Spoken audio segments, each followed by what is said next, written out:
Hello, Welcome to the Hong Kong home of 23-year-old insurance agent Chelsea Tung. 30 square metres or around 300 square feet of bliss and opportunity, almost unheard of for a young person in the world's most unaffordable housing market. Living with her boyfriend, the sleeping area of their studio flat is their favourite part, thanks to the starry lights. She's one of a lucky few to be selected as part of a new housing scheme for young people in Hong Kong.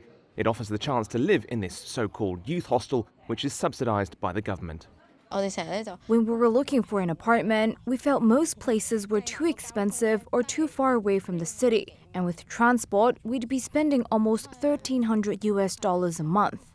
That would be around 40% of Chelsea's monthly salary. Instead, she's paying closer to $500 a month, less than it costs Hong Kongers to live in some of the city's worst accommodation, subdivided flats.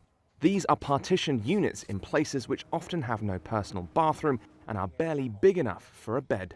At that time, I thought, why not just live at home if I can only afford subdivided housing? But it lowers your quality of life. This is the line between moving out and being independent. I know that I have to deal with the real world and its responsibilities, though, which is part of growing up.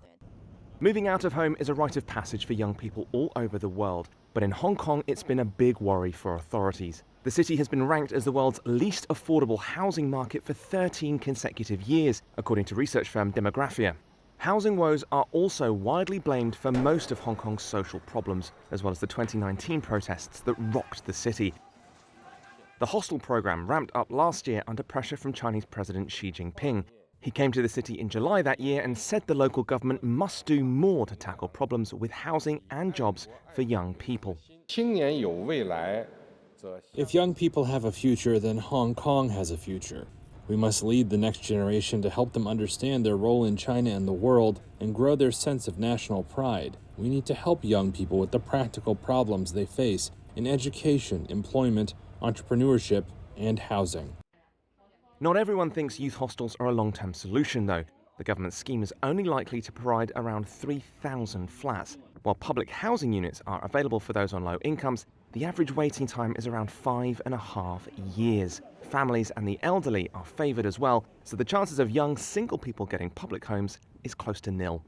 Guy Ming Yip is a professor of housing and urban studies at City University of Hong Kong. If the government is really care about the housing issue of young people, or perhaps they should reconsider their public housing policy on young people.